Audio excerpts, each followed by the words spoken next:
Hello बच्चों। आज हम पढ़ेंगे गाउस की प्रमेय के अनुप्रयोग। अभी तक हम गाउस की प्रमेय पढ़ चुके हैं, लेकिन गाउस की प्रमेय का उपयोग कहाँ पे किया जाता है आज से हम इसके बारे में अध्ययन करेंगे। तो सबसे पहला टॉपिक है अनंत लंबाई के आवेशित तार के निकट विद्युत क्षेत्र की तीव्रता। अर्थात यदि हमारे पास एक अत्यधिक लंबाई का कोई आवेशित तार है जिस पर कि कुछ आवेश दिया हुआ है और हमें इसके निकट किसी बिंदु पर विद्युत क्षेत्र की तीव्रता ज्ञात करनी है। माना इसके निकट बिंदु P पर विद्युत क्षेत्र की तीव्रता ज्ञात करनी है, तो हम इस बिंदु पर विद्युत क्षेत्र की तीव्रता कैसे ज्ञात करेंगे, इसका अध्ययन हम आज करने जा रहे हैं। यहाँ पर यदि एक तार समान रूप से आवेशित है तो तार की प्रति एकांक लंबाई पर आवेश को रेखीय आवेश घनत्व कहते हैं, जिसे लैम्डा से व्यक्त करते हैं। तो रेखीय आवेश घनत्व क्या होता है? हमारे पास एक नई टर्म आ रही है लैम्डा। तो लैम्डा का अर्थ है रेखीय आवेश घनत्व, अर्थात प्रति एकांक लंबाई पर आवेश। तो हम ये भी कह सकते हैं प्रति एकांक। यदि ये इसका एकांक मान है तो इस एकांक मान पर कितना आवेश होगा? लैम्डा आवेश होगा। इससे पहले हमने आवेश को Q से दर्शाया है, तो Q आवेश तो पूरी तार पर है, लेकिन एकांक लंबाई पर कितना आवेश कहलाएगा? लैम्डा, जिसे हम किससे व्यक्त करेंगे? जिसे हम क्या कह रहे हैं? रेखीय आवेश घनत्व कह रहे हैं। रेखीय आवेश घनत्व को जानने के बाद अब जिस बिंदु पर हमको विद्युत क्षेत्र की तीव्रता ज्ञात करनी है, उसका तरीका यह है कि सबसे पहले उस बिंदु से होकर जाने वाला एक गाउसियन पृष्ठ खींचते हैं। हमारे पास एक शब्द आ रहा है गाउसियन पृष्ठ। गाउसियन पृष्ठ की हम एक रचना करते हैं। तो गाउसियन पृष्ठ क्या पृष्ठ है? कैसा पृष्ठ है? तो गाउसियन पृष्ठ एक काल्पनिक पृष्ठ होता है। यह एक काल्पनिक पृष्ठ है। काल्पनिक पृष्ठ मतलब इसके चारों तरफ का एक आवरण, जो कि हम एक मान के चल रहे हैं कि एक पृष्ठ है इसके चारों तरफ। तो हम क्या करेंगे? इसके चारों तरफ एक पृष्ठ खींचेंगे, और जनरली जो काल्पनिक पृष्ठ हम यहाँ पे इस्तेमाल करेंगे, जो गाउसियन पृष्ठ इस्तेमाल करेंगे, वो 3 प्रकार के गाउसियन पृष्ठ हम यहाँ पे इस्तेमाल करते हैं। वो है आपका नंबर 1 बेलनाकार। उनकी आकृति कैसी होती है? बेलनाकार आकृति होती है, या गोलाकार आकृति होती है, गोलाकार, या वो घनाकार हो सकती है, घनाकार आकृति हो सकती है।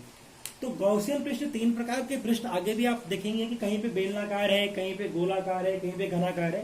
लेकिन यहाँ पे हम कैसे इस्तेमाल करेंगे? यहाँ पे बेलनाकार गॉसियन पृष्ठ खींचेंगे। तो एक बेलन की जैसी आकृति आप यहाँ पे बना लेंगे। ये हमने बेलनाकार पृष्ठ यहाँ पे खींचा, और ये यहां से इस रेखा से r दूरी पर है। तो बेलन के आकार का एक पृष्ठ आप खींच लेंगे यहाँ पे इस प्रकार से। ये बेलनाकार गॉसियन पृष्ठ हो गया, और ये आपका क्या है? आवेशित तार है। तो ये पृष्ठ कैसा है? बेलनाकार। इसका हम बोलेंगे बेलनाकार गॉसियन पृष्ठ हमने खींच दिया, जो कि बिंदु P से होकर के जा रहे हैं। अब यहाँ पे हम देखते हैं कि जो बेलनाकार पृष्ठ है, बेलनाकार गॉसियन पृष्ठ से गॉसियन पृष्ठ में 3 पृष्ठ हैं। इस पर कुल कितने पृष्ठ हैं? कुल कितनी सतह इसकी? 3 सतह। कैसे? एक तो 2, तो एक इधर और एक इधर, 2 पहली और दूसरी, और एक ये वक्र पृष्ठ भी इसका है। तो हम कहेंगे 3 पृष्ठ इसके हैं। पृष्ठ नंबर 1, पृष्ठ नंबर 2, और ये आपका पृष्ठ नंबर 3। 3 सतह इस पर है। ये आपका कैसा पृष्ठ है? बेलनाकार गॉसियन पृष्ठ। अब हमारे पास हमको इस कुल जो हमारे पास गाउसियन पृष्ठ है, गाउसियन पृष्ठ से जाने वाला कुल फ्लक्स हमको ज्ञात करना है। तो अगला स्टेप हमारा होगा इन तीनों पृष्ठों से निकलने वाले कुल वैद्युत फ्लक्स का मान कितना होगा वो हमें ज्ञात करना है। फ्लक्स ज्ञात करने के लिए सबसे पहले हम विद्युत क्षेत्र की दिशा को यहाँ पर दर्शाते हैं। तो विद्युत क्षेत्र की दिशा इस प्रकार से हम व्यक्त कर सकते हैं। ये विद्युत क्षेत्र की दिशा है और यहां से ऊपर ये विद्युत क्षेत्र की दिशा है। ये विद्युत क्षेत्र की दिशा इस प्रकार से हम दर्शा सकते हैं।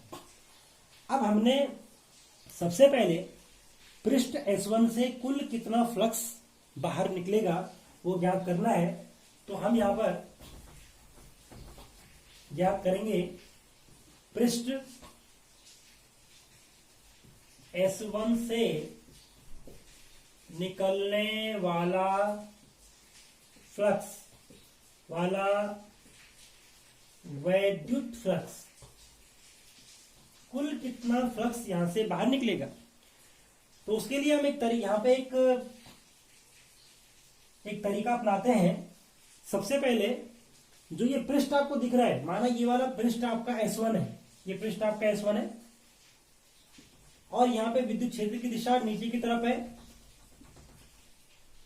तो सबसे पहले हम क्या करेंगे, एक लघु पृष्ठ लेंगे, आपका लघु पृष्ठ, माना एक लघु पृष्ठ आपने ले लिया। इस पृष्ठ को आप नाम देंगे DS1, इसका नाम होगा DS1। और इस पृष्ठ से अभिलंबवत बाहर की ओर दिशा जो होगी वो होगा DS1 वेक्टर, यानी कि इसका सदिश क्षेत्रफल। तो लघु पृष्ठ आपका DS1 है, DS1 का सदिश क्षेत्रफल की दिशा क्या है, या उसको हम किसी दर्शा रहे हैं DS1 वेक्टर से दर्शा रहे हैं। तो सबसे पहले हम क्या करेंगे कि पृष्ठ इसको ज्ञात करने के लिए हम पहले क्या करते हैं कि DS1 से जाने वाला फ्लक्स ज्ञात करते हैं। तो हम कह सकते हैं कि DS1 से या पृष्ठ DS1 से जाने वाला वैद्युत फ्लक्स कितना होगा, कुल कितना वैद्युत फ्लक्स होगा DS1 जाने वाला। तो उसके लिए हम लिखते हैं d∅1 is equal to E dot DS1। बहुत महत्वपूर्ण है। पहले हम छोटे से जो लघु पृष्ठ है उससे जाने वाला फ्लक्स ज्ञात करते हैं। उसके लिए यदि हम उसको मानते हैं कि वो d∅1 है तो d∅1 इज इक्वल टू हो जाएगा आपका E डॉट DS1। इसको खोलेंगे हम तो होगा E into DS1 into cos theta.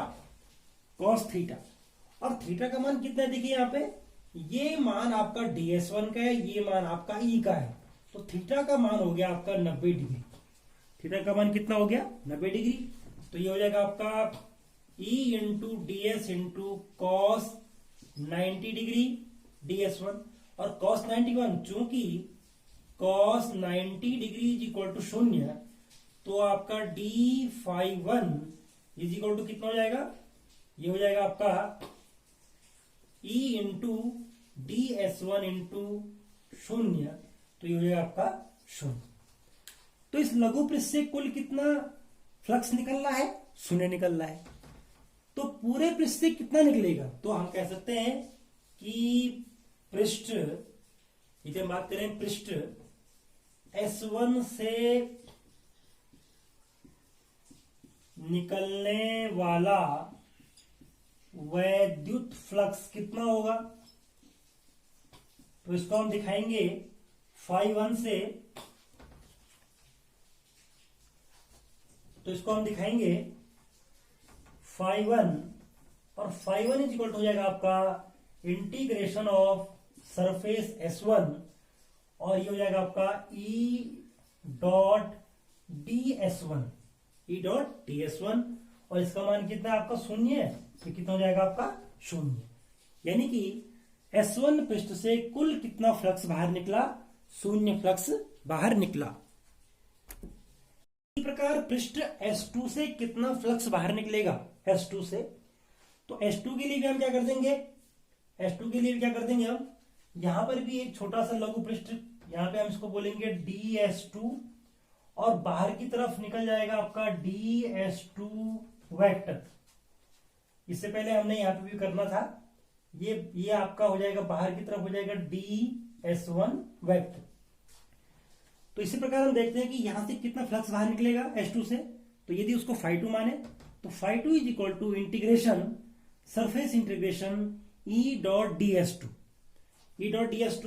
यहां देखिए अगर इसको हम खोलते हैं तो ये हो जाएगा आपका S2 और E.ds2 इंटू कॉस थीटा। और थीटा देखिए यहां पे अगर दो वेक्टर के बीच देखें तो कितना कोण बन रहा है, 90 अंश कोण बन रहा है। तो यहां पे भी थीटा कितना हो जाएगा, is equal to integration S2 E.ds2 into cos 90, और ये हो जाएगा आपका 0। इसका अर्थ ये हुआ कि पृष्ठ S2 से भी शून्य फ्लक्स बाहर निकलेगा, यानी कि कोई फ्लक्स बाहर, यहां से कोई फ्लक्स बाहर नहीं निकलेगा।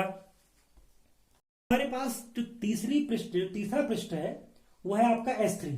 तो S3 से निकलने वाला विद्युत फ्लक्स कितना होगा, तो यदि हम इसको क्या मान लें, इसको हम मान लें φ3, तो φ3 कितना होने वाला है। तो उसके लिए हमने तरीका बता रखा है कि यदि ये बिंदु है, इस बिंदु को घेरने वाला एक लघु पृष्ठ हम बना लें, इसका नाम हम दे दें DS3, और इससे अभिलंबवत बाहर की तरफ निकलने वाला जो वेक्टर है वो कहलाएगा DS3 वेक्टर। देखिए DS3, तो ये सदिश क्षेत्रफल है किसका, इस लघु पृष्ठ DS3 का।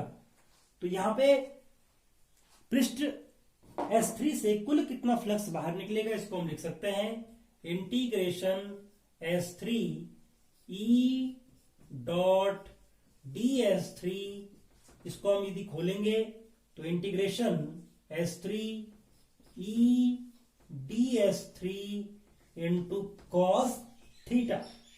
अब यहां पे देखिए E और DS3 के बीच कोण कितना है, E और DS3। तो जो दिशा E की है वही दिशा, देखिए जो दिशा E की है वही दिशा किसकी है, DS3 की भी है, दोनों की दिशा एक तरफ है। तो कोण थीटा कितना हो जाएगा, थीटा का मान हो जाएगा 0 डिग्री। तो इसको हम लिख सकते हैं integration E.ds3 into cos 0 degree, और ये हो जाएगा आपका इंटीग्रेशन E.ds3 इंटू 1 या E.ds3। इसको हम लिख सकते हैं, E को हम बाहर ले लें और अंदर हो जाएगा आपका DS3, यानी कि जो वक्र पृष्ठ है इस वक्र पृष्ठ का कुल क्षेत्रफल कितना होगा DS3, ये कितना हो जाएगा। तो हम कहते हैं चूंकि इंटीग्रेशन DS3, अब देखिए कोई बेलनाकार आकृति है, तो बेलनाकार आकृति में जो वक्र पृष्ठ होता है, माना कि ये एक बेलन है और बेलन में जो वक्र पृष्ठ है इसका क्षेत्रफल कितना होता है, या वक्र पृष्ठ क्षेत्रफल कितना होता है, तो होता है आपका 2πrl। कितना होता है, 2πrl। तो इसको हम लिख सकते हैं is equal to E into 2πrl। तो हमारे पास φ3 इज इक्वल टू क्या आ गया, E इंटू 2πrl।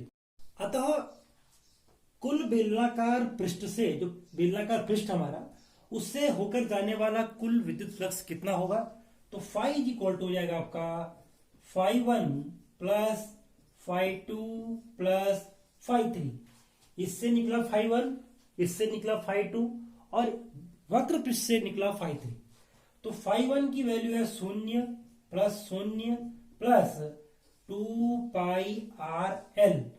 अतः φ इज इक्वल टू हो गया आपका 2, या E भी था इसमें, φ इज इक्वल टू हो गया आपका E इंटू 2πrl। तो हम ये कह सकते हैं, इसको हम कहेंगे समीकरण नंबर 1।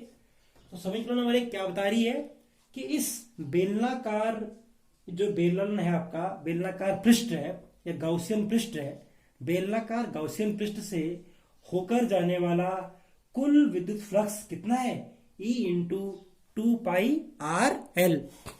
हमें ज्ञात करना है कि इस बेलनाकार पृष्ठ द्वारा, जो बेलनाकार गॉसियन पृष्ठ है, इसके द्वारा घिरा कुल नेट आवेश कितना है, कुल कितना आवेश इसके अंदर है, हमको ये पता करना है। तो कैसे पता करेंगे आप? यदि हम ये मान लें कि इस बेलन की कुल लंबाई स्मॉल एल है, तो इसके द्वारा घिरा कुल आवेश कितना होगा? तो चूंकि हम ये जानते हैं कि रेखीय आवेश घनत्व, हमने पहले पढ़ा कि इसका रेखीय आवेश घनत्व कितना है, लैम्डा है, तो कुल कितना आवेश हो जाएगा?